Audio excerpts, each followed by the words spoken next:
بسم اللہ الرحمن الرحیم۔ میں آصف الرحمن الوی آپ کی خدمت میں حاضر ہوں۔ السلام علیکم ورحمۃ اللہ وبرکاتہ۔ بڑے دن ادھر ادھر کی بک بک بحث و مباحثے میں لگے رہے، آج پھر تاریخ کی طرف، بے نظیر کے دور کی طرف لوٹ رہے ہیں۔ بے نظیر کی پارٹی میں بھٹو کے بعد بے نظیر کی پارٹی جب آئی تو بہت سارے لوگوں کو یہ کہہ کے فارغ کر دیا گیا کہ یہ انکل لوگوں کی اب ضرورت نہیں ہے، ٹھیک ہے، کیونکہ ان لوگوں کی سوچ اور ان لوگوں کی سوچ مختلف تھی۔ وہ لوگ شامل رہے جن کی سوچ ان کے ساتھ تھی۔ کافی ایسے لوگ تھے جو زرداری کے قریب تھے، ان کو شامل کیا گیا، جس میں سے ایک کے بارے میں میں آج آپ کو بتاؤں۔ میں آپ کو بتاؤں سازشیں کیسے ہوتی ہیں، لوگ کیسے پلانٹ کیے جاتے ہیں۔ اور جس سازش کے بارے میں آج میں بات کرنے جا رہا ہوں، مجھے بہت سارے لوگوں نے کہا کہ نہیں کرنا۔ کیوں؟ وہ آدمی صحیح نہیں ہے۔ میں نے کہا اب تک جتنے لوگوں میں نے بات کی ان میں سے کون سا صحیح تھا؟ سارے غلط تھے۔ آج میں چلا ہوں، جانتا ہوں میرے کچھ دوستوں کو جو ان کے بھی دوست ہیں، ان کو تھوڑا غصہ بھی ہوگا، لیکن میری فطرت سے واقف ہے کہ میں چپ نہیں رہنے والا۔ رحمان ملک آج کا ارب پتی انسان، ڈان،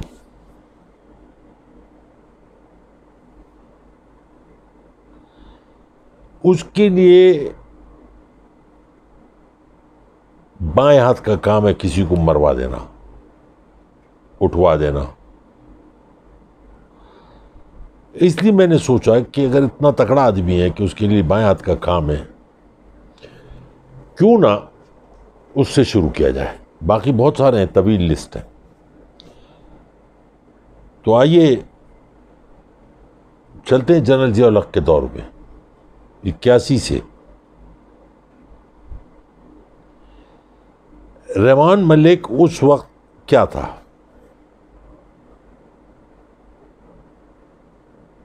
کچھ بھی نہیں تھا۔ ایک ڈپارٹمنٹ ہے جہاں پہ لوگ جب ملک سے باہر جاتے ہیں تو وہ اپنی انٹری کراتے ہیں، کچھ فیس جمع کراتے ہیں، اس کو کہتے ہیں پروٹیکٹر۔ ویسے میری سمجھ میں نہیں آیا وہ رکھا ہوا کیوں ہے۔ دنیا میں دوسرے ممالک میں جو ہوتا ہے اس کا مطلب یہ ہوتا ہے کہ اگر وہ بندہ جو باہر جا رہا ہے وہ لٹا پٹا واپس آئے تو وہ ڈپارٹمنٹ اس کو سہولت دیتا ہے۔ ہمارے یہاں ایسا کوئی کانسیپٹ نہیں ہے، رکھا ہوا ہے لوٹنے کے لیے۔ 81، 82، 83، 84، 85 یاد ہوگا رحمان ملک کو۔ وہاں یہ آدمی ملازمت کرتا تھا۔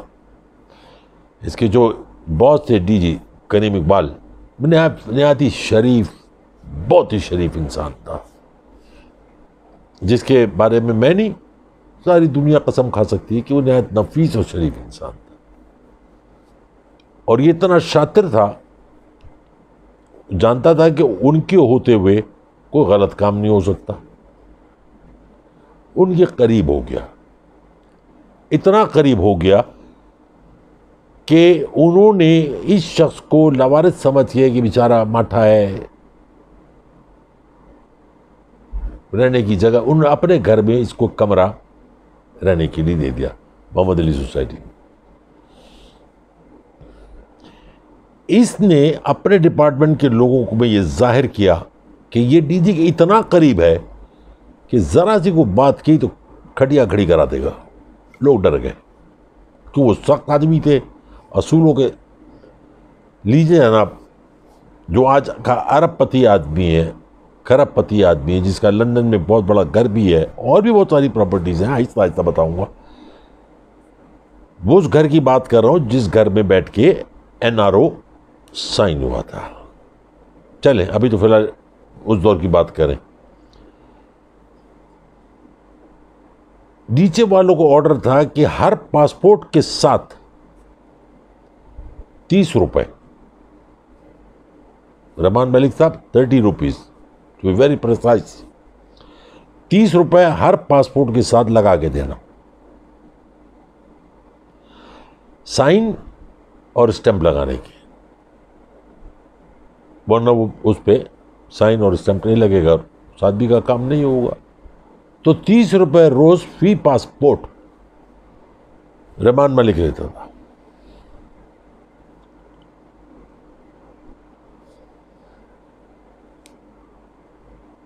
جنرل ضیاء الحق کا دور تھا،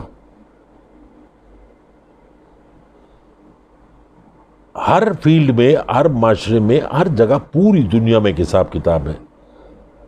کچھ کرپٹ لوگ ہوتے ہیں، کچھ اچھے لوگ ہوتے ہیں، کچھ بہت اچھے لوگ ہوتے ہیں، اور کچھ بہت کرپٹ ہوتے ہیں. رحمان ملک ایک ایسا شاطر انسان تھا، اس نے کرپٹ فوج کے کرپٹ لوگوں کو ڈھونڈا. میں بار بار کہہ رہا ہوں، فوج میں سے کچھ، سارے تو نہیں ہو سکتے تھے، کچھ کرپٹ لوگوں کو ڈھونڈا، ان سے گھریلو مراسم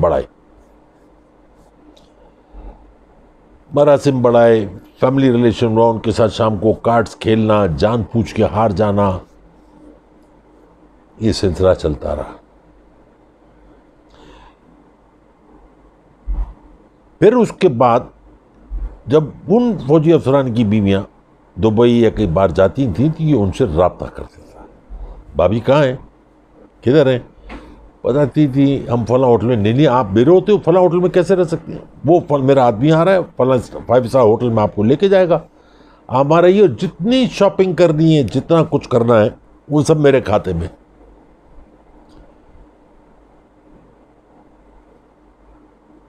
معاشرے میں زہر کیسے پھیلایا جاتا ہے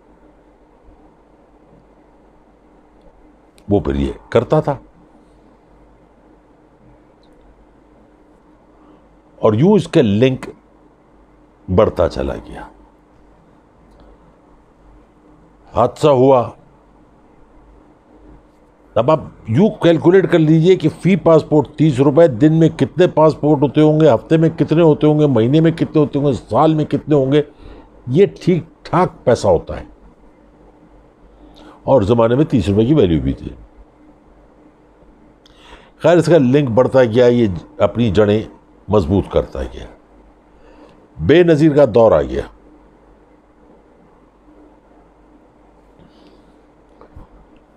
اس کو ڈائریکٹر ایف آئی اے لگایا گیا. لازمی آتا ہے ایسا آدمی چاہیے تھا کہ جو زرداری اور بے نظیر کے لیے کام کرے. اس کی کوالیفیکیشن ایسی نہیں تھی کہ اس کو سیدھا ڈی جی لگایا جائے، تو اس کو ایکٹنگ ڈی آئی جی کر کے لگا دیا گیا. اور پھر اس نے جو انت مچایا ہے وہ سب کو پتا ہے.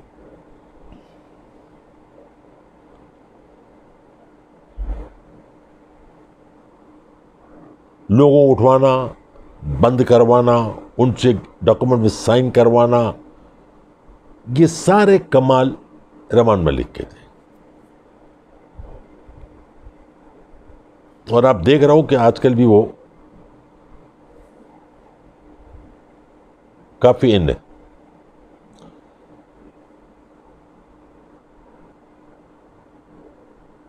یہ سارا کچھ ہونے کے بعد یہ ایکٹنگ ایف آئی لگا رہا.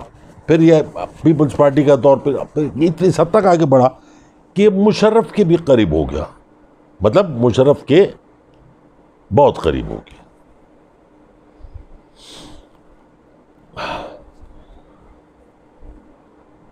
اتنا قریب ہو گیا کہ مشرف سے اس نے، رحمان ملک نے، ان لوگوں کو این آر او دلوایا.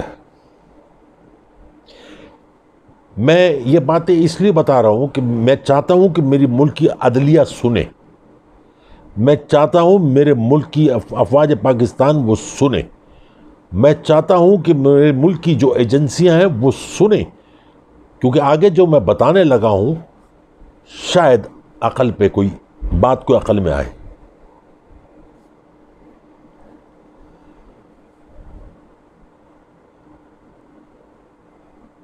یہ اتنا مضبوط ہو گیا، ایک الگ سے اس نے اپنی سلطنت بنا لی.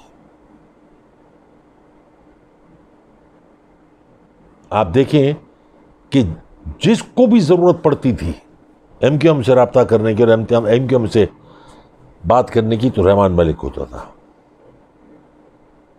ایسے اس میں کون سے سرخاب کے پر لگے ہوئے تھے؟ وہ میں بتاتا ہوں. ملک کے خلاف کام کرنا،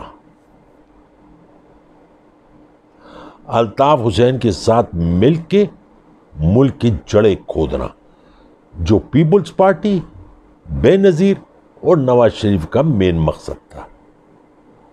اور یہ آدمی ہر ایک کے ساتھ چلتا تھا. میں مشرف کو غدار نہیں کہہ رہا، مگر کوئلوں کی دلالی میں منہ کالا ہوتا ہے. کہیں کہیں میرے جیسے آدمی کے پر بھی دماغ میں سوال آتا ہے کہ مشرف کو میں سینٹ پیٹرس کالج سے جانتا ہوں کہ دلیر آدمی تھا. میرے دماغ میں بھی بعض اوقات لغویات آتی ہے، ایم کیو ایم سے ہاتھ کیوں ملایا؟ آپ ایجنسی کے آدمی تھے، آپ فوج کے آدمی تھے، آپ کمانڈو تھے، ساری ایجنسیاں آپ کے نیچے تھیں، آپ کو ساری باتوں کا علم تھا. آپ کو یہ بھی علم تھا کہ ان کا رو کے ساتھ تعلقات ہیں. آپ نے ایم کیو ایم سے ہاتھ کیوں ملایا؟ اور اگر آپ کو نہیں معلوم تھا تو آپ پھر یہ ڈیزرو نہیں کرتے تھے کہ ملک کے سرحدوں کے محافظوں کے سربراہ بنے. یہ شرم کا مقام تھا. اور اگر معلوم تھا تو ایم کیو ایم کے جو ہارڈ کور کرمنل تھے ان کو جیلوں سے کیوں چھڑوایا؟ کیوں ان کی سزائیں معاف کی گئی؟ کیوں ان کو 28-30 کروڑ روپے دیے گئے؟ یہ سارے سوالات آنے والے وقتوں میں کھولوں گا. پیچھے کیا ریزن تھا یہ سب بتاؤں گا. لیکن سوال یہی ہے کہ رحمان ملک کیا کام ہے اس کا؟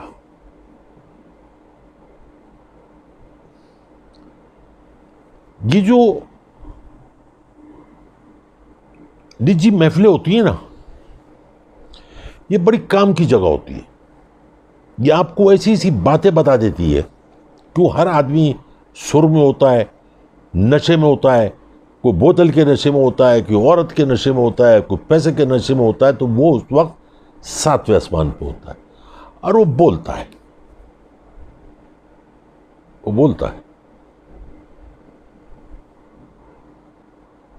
رحمان ملک ہر اس جگہ پہ آپ کو نظر آئے گا جہاں ملک کے خلاف کام ہو رہا ہوگا.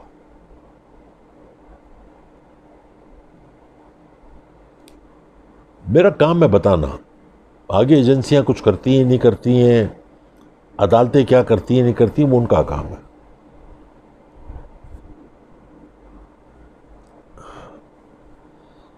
میں مختصر اس لیے کرتا ہوں کہانی کو کہ لوگ کہیں گے کہ یار یہ تو سب کو پتہ ہے.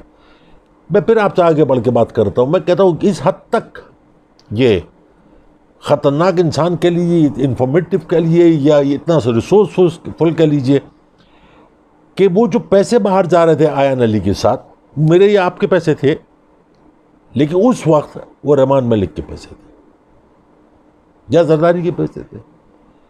وہ گرفتار ہوتی ہے.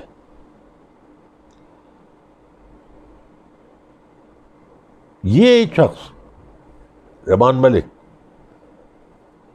لطیف کھوسا کو ہائر کرتا ہے، اس کا کیس لڑواتا ہے. ان دنوں میں اتنا تیل نہیں کہ یہاں کے میڈیا پہ سچ بول دیں کہ یار ہم سے غلطی ہوئی ہے اور ہم اب ان کا ساتھ نہیں دے سکتے. کوئی نہیں بولے گا. پیچھے موت کا ڈر ہے، اللہ کا ڈر نہیں ہے، ان کا ڈر ہے. ضمانت اور کوئی ہوتا اس کی نسلیں اجڑ جاتی ہیں، لیکن اس کی ضمانت نہیں ہوتی. آیان علی کی ضمانت سے 3 دن پہلے یہ معلوم تھا کہ اس کی فلاں دن ضمانت ہو رہی ہے، اور سارے ارینجمنٹ اس کے دبئی میں ہو گئے تھے.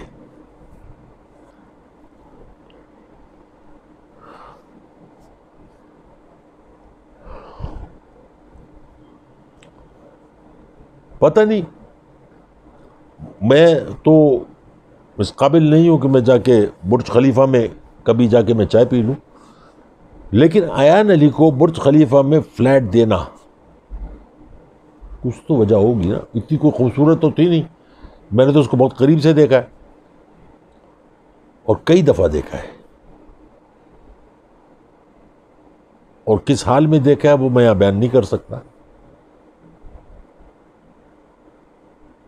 برج خلیفہ میں وہ اپارٹمنٹ جس کی اپنی پرائیویٹ لفٹ ہو, گاڑی کمرے کے باہر رکے, اپنا پول ہو, یہ ایان علی کا ہے.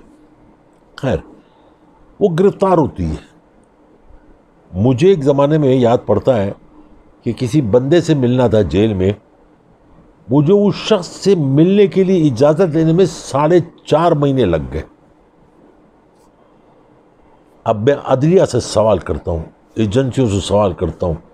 رحمان ملک کا بھائی روز جیل جاتا تھا, روز ایان علی سے ملتا تھا, بہترین کھانے, بہترین سب کچھ. کیسے ہوتا تھا یہ؟ مجھے بھی سمجھا دو. کیا پتا کل میرا ہی برا وقت آ جائے. لیکن روز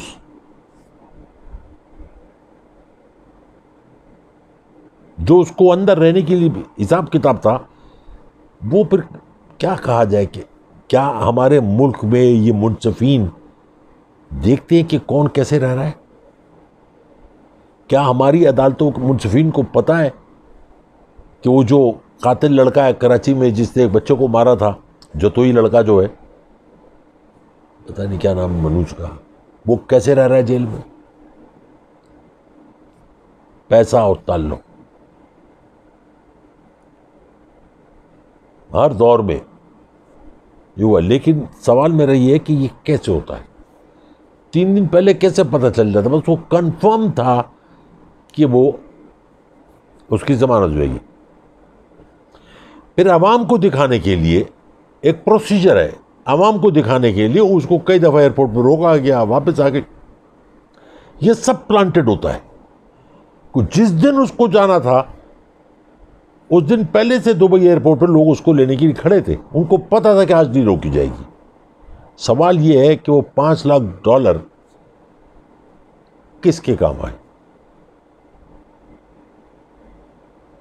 میرے ملک کے بچوں کو کیوں بیوقوف بنایا جا رہا ہے؟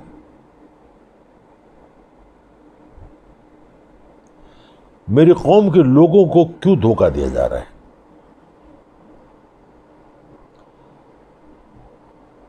ایک عام انسان جس کا چھوٹا سا جرم ہوتا ہے, اس کو ضمانت لینے کے لیے ایڑیاں رگڑنی پڑ جاتی ہیں. اور اکثر ایسا بھی ہوا ہے کہ اس کی ضمانت ہوئی, وہ جیل سے باہر نکلا اور دوسرے کیس میں اٹھا کے اس کو دوبارہ اندر ڈال دیا گیا. اور میں ایسے کئی لوگوں جانتا ہوں جو جیل میں مر گئے. مگر پھر کہتا ہوں نجی محفلیں,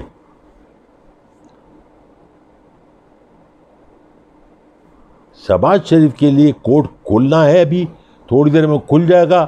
اور اس کی حمزہ شہباز کی ضمانت دیکھو بھی کیسے ہوتی ہے. یہ کیسے پتہ چلا لوگوں کہ کورٹ کھل جائے گا چھٹی والے دن؟ میں اس منصف سے سوال کرتا ہوں, اگر تمہارا بیٹا یا تمہاری بیٹی یا تمہاری بہو یا تمہارا داماد تم سے سوال کرے, بابا آپ نے کتنے لوگوں کو چھٹی والے دن ضمانت دی ہے, اللہ کو حاضر ناظر جان کے بتائیں, تو آپ کیا جواب دو گے؟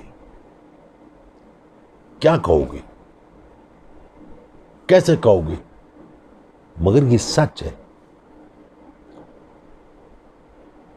آپ جانتے ہو, یہ بڑے بھاری دل سے کہہ رہا ہوں میں, درد تکلیف سے کہہ رہا ہوں میں, کہ نجی محفلوں میں کیا کہا جاتا ہے, سن کے کلیجہ پھٹ جائے گا آپ کا. منصفین کی بات کر رہا ہوں, جو اللہ کے بعد اللہ کے اس منصب پہ بیٹھے ہوتے ہیں جہاں وہ انصاف دیتے ہیں لوگوں کو. ان کے بارے میں کہا جاتا ہے ان سب کو پلاٹ دیے ہوئے, ان سب کے گھر کے خرچے ہم چلاتے ہیں, ہم ہیں اصلی لوگ, ہم ہیں حکمران, یہ ہم سے باہر نہیں ہے. یہ کہا جاتا ہے منصفین کے بارے میں. اور بات سچ ثابت جب ہوتی ہے, جب چھٹی والے دن عدالت کھولی جاتی ہے اور ضمانت دی جاتی ہے، تو وہاں یہ بات یقینی ہو جاتی ہے کہ دال کالی نہیں ہے، وہ دال میں کالا نہیں، دال پوری کالی ہے۔ میرا ایک دفعہ زندگی میں ایک ہی بار چالان ہوا ہے،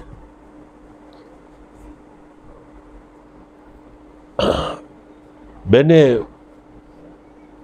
کہا میں اس کو پیسے نہیں، میں چالان کاٹ دو میں عدالت سے۔ وہ لائسنس لینے کے لیے مجھ کو 1.5 مہینہ لگا، ذلیل ہوتا رہا، لائن میں لگتا رہا، جاتا رہا کورٹ۔ 1.5 مہینے بعد مجھے لائسنس ملا۔ آپ کورٹ کھول کے چھٹی والے دن قوم کو کیا پیغام دیتے ہیں؟ قوم کے بچے آپ کے بارے میں کیا سوچیں گے؟ آپ کتنے لوگوں کو جیل میں ڈالیں گے؟ آپ کتنے لوگوں کو مار دیں گے؟ آپ کتنے لوگوں پہ تیزاب پھینکوا دیں گے؟ آپ کتنے لوگوں کی زبانیں کھنچوا دیں گے؟ کچھ نہیں کر سکیں گے آپ۔ جس دن عوام بگڑ گئی اس دن آپ کچھ نہیں کر سکیں گے۔ آپ اپنے آپ سوچئے، آج نجی محفلوں میں ہر جگہ ذکر ہوتا ہے مریم باہر ہے، کیسے باہر ہے؟ کس نے ضمانت دی اس کی؟ اس کا باپ تو چلا گیا باہر، وہ تو باپ کی اس پہ آئی تھی نا کہ باپ کا تیمارداری کرنی ہے، لیکن وہ باہر ہے۔ عدالت آج کیوں نہیں پوچھتی کہ جب باپ اس کا باہر چلا گیا، ایسے سینکڑوں عورتیں اندر ہیں جن کے بچے اندر پیدا ہوئے، بچے بڑے ہو گئے، ضمانت نہیں ہو رہی ان کی۔ مریم کی ہوئی، سزا یافتہ عورت کی، کوئی نہیں پوچھنے والا۔ اب اگر زلزلہ نہ آئے، زمین نہ پھٹے، طوفان نہ آئے، سیلاب نہ آئے تو اور کیا آئے گا؟ آپ سے سوال ہے۔ یہ تو بات ہوگی آپ کی۔ میں ایجنسیوں کی بات کرتا ہوں، میرے لیے دونوں احترام ہیں، دونوں احترام کے قابل ہیں، میں سلام کرتا ہوں، لیکن قبلہ غلط ہے۔ ایجنسیوں کو گالیاں پڑتی ہیں، بینر لگتے ہیں۔ آپ وہ لوگ ہیں جن کو گمنام ہیرو کہا جاتا ہے، جن کو صرف اللہ تعالیٰ اپنے ہاتھ سے انعام دیتا ہے۔ آپ کیسے ان لوگوں کی بکواس سنتے ہیں؟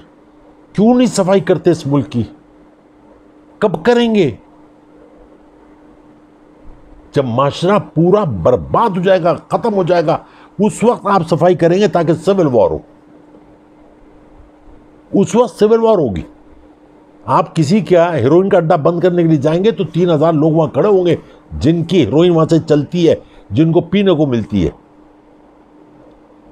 کون سی ایسی وجہ ہے جو آپ کو روکا جاتا ہے؟ آپ کو کوئی ڈر نہیں ہے، آپ کو کوئی خوف نہیں ہے؟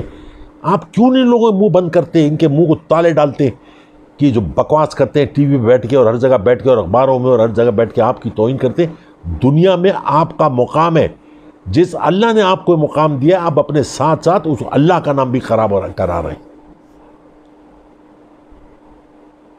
ہر معاشرے میں، ہر دور میں رحمان ملک جیسے لوگ پیدا ہوتے ہیں، مگر ان کے لیے ان کا سر کچرنے والا بھی پیدا ہوتا ہے۔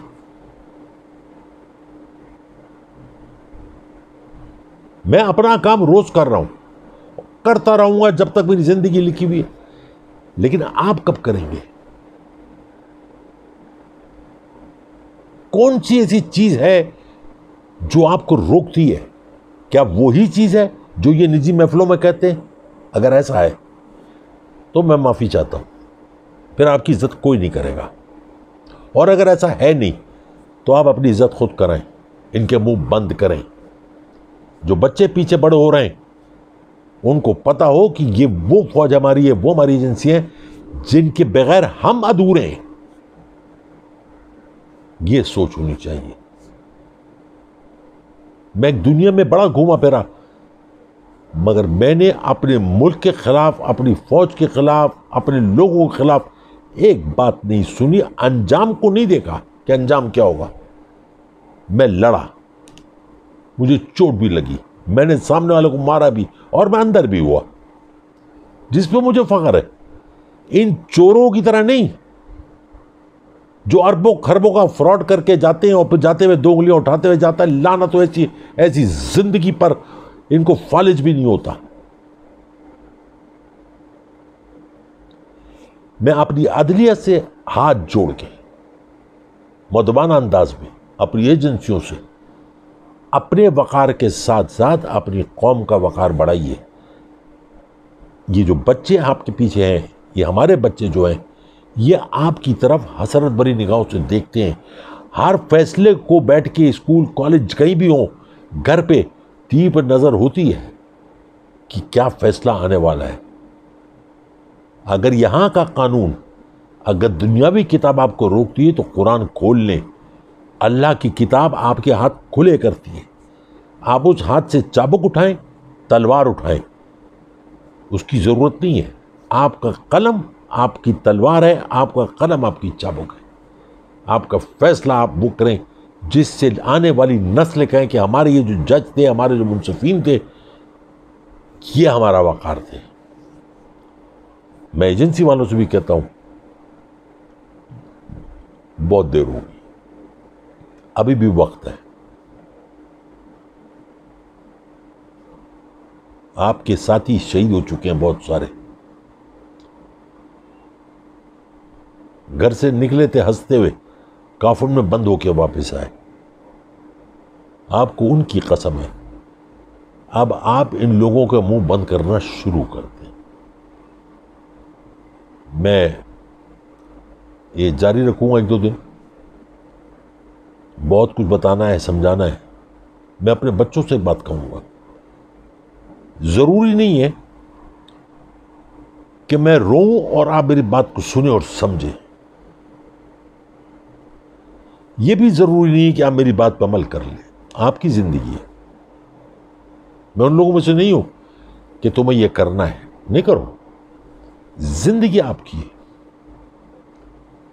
بس اس بات کو خیال رکھنا، کل تمہارا بچہ تمہارے سامنے کھڑا ہو کے نہ کہے کہ آپ نے ہمارے لیے کرا کیا ہے. یہ وہ ٹائم ہوتا ہے جب باپ یا ماں کے لیے موت کا سما ہوتا ہے. آپ نے ہمارے لیے کیا کیا ہے. صرف پیسہ نہیں ہے. کچھ چیز ایسی ہوتی ہیں جو بچے باہر فخر سے کہتے ہیں کہ میرا باپ میرا مینٹور ہے، میری ماں میری سب کچھ ہے.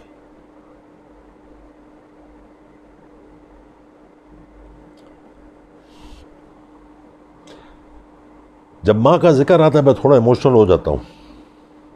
3 سال ہوئے، مجھے ڈانٹنے والا، مجھے سمجھانے والا کوئی نہیں ہے.